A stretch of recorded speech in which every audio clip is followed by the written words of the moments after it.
Sudah tenang, mereka kembali melanjutkan percakapan.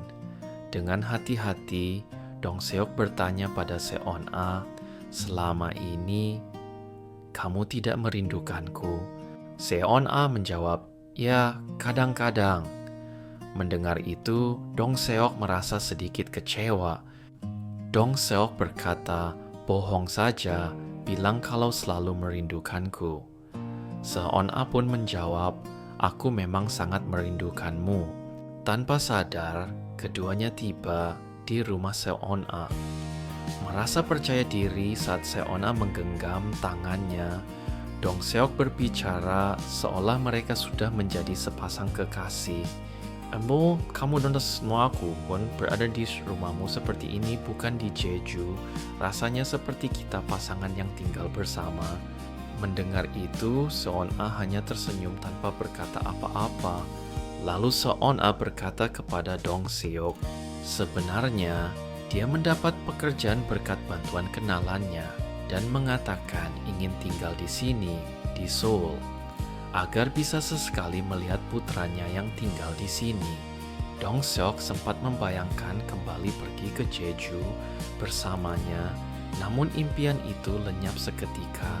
Setelah merenung cukup lama, Dong Seok tiba-tiba berdiri, melihat kamar Seon-a, lalu berkata untuk mengubah suasana kamar. Ia pun memindahkan tempat tidur ke ruang tamu. Mungkin ia ingin mengganti aura suram di sekitar Seon-a dengan suasana yang lebih cerah, dan dengan nada pasrah, Dong Seok berkata, "Jika kapan saja kau ingin makan sashimi atau merindukan Jeju, hubungi aku." Seon-a menjawab bahwa dia juga akan menelepon saat merindukan seorang pria, lalu keduanya pun tertidur. Dong Seok merasa hatinya hancur karena kesepian yang kembali datang dan perasaannya yang dalam kepada Seon-a. Dong Seok pun berangkat kembali ke Jeju, bertanya-tanya kapan ia bisa memenangkan hati Seon-a. Pasar Jeju tetap ramai seperti biasa. Eun-hee menjual ikan segar, sementara Ok-dong dan Nenek Chun-hee bercanda di sudut. Di kejauhan, suara pertengkaran In-kwon dan Ho-sik terdengar, seakan waktu di sini tak pernah berubah. Saat itu, ketika Dong Seok yang baru kembali dari Seoul sedang makan di warung In-kwon, kemudian Nenek Chun-hee bertanya kepada Dong Seok tentang Seon-a yang datang minggu lalu, sementara Nenek Ok-dong hanya diam dan mendengarkan. Mendengar itu, Dong Seok berbicara dengan suara lantang kepada mereka, yang sebenarnya sudah mengetahui segalanya tentang Seon-a. Zrenia Nenek Chun-hee bertanya kepada Dong Seok tentang Seon-a yang datang minggu lalu, sementara Nenek Ok-dong hanya diam dan mendengarkan.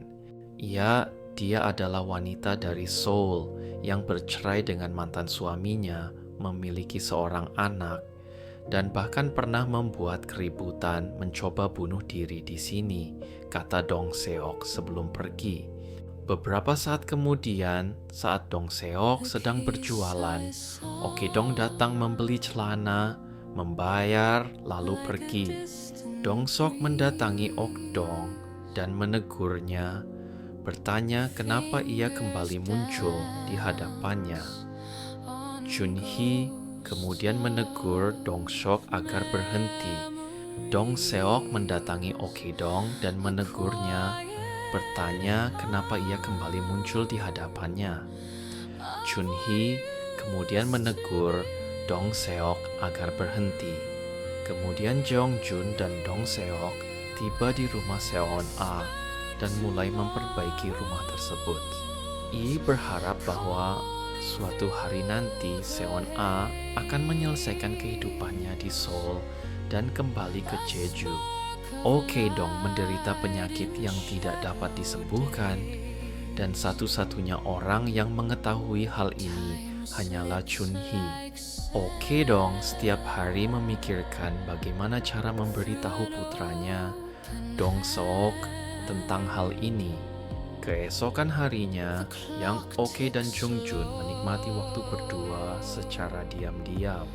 Tempat itu mempesona dan sepi pengunjung, sehingga menjadi tempat liburan terbaik hanya untuk mereka berdua.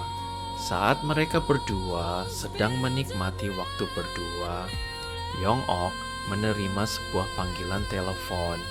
Namun ia mengabaikannya sambil berkata itu bukan hal penting. Tempat itu mempesona dan sepi pengunjung, sehingga menjadi tempat liburan terbaik hanya untuk mereka berdua. Meskipun awalnya Jong Jun merasa enggan, ia akhirnya berbincang dengan gembira bersama Yong Ok dan mereka pun kembali ke penginapan. Dan mereka pun minum bersama cukup lama hingga akhirnya Yong Ok pergi untuk mandi. Mendengar suara air dari kamar mandi tempat Yong Ok mandi, Jung Jun mulai merasa gugup. Ia mencoba minum lagi dan berolahraga sebentar, namun tetap saja gelisah. Tak lama kemudian Yong Ok keluar dari kamar mandi dan kali ini giliran Jung Jun yang masuk untuk mandi. Yong Ok pun merasakan hal yang sama, gelisah mendengar suara Jung Jun mandi, dan ia hanya terus meneguk minumannya. Akhirnya, saat duduk berhadapan sambil minum, mereka sepakat, malam ini kita hanya minum dan tidur, tidak lebih dari itu. Saat muncul pertanyaan, bisakah mereka benar-benar hanya minum dan tidur? Yang Ok menuju kamar mandi. Kemudian, ketika ponsel Yang Ok kembali berdering, Jong Jun mengambilnya dan berkata, "Halo."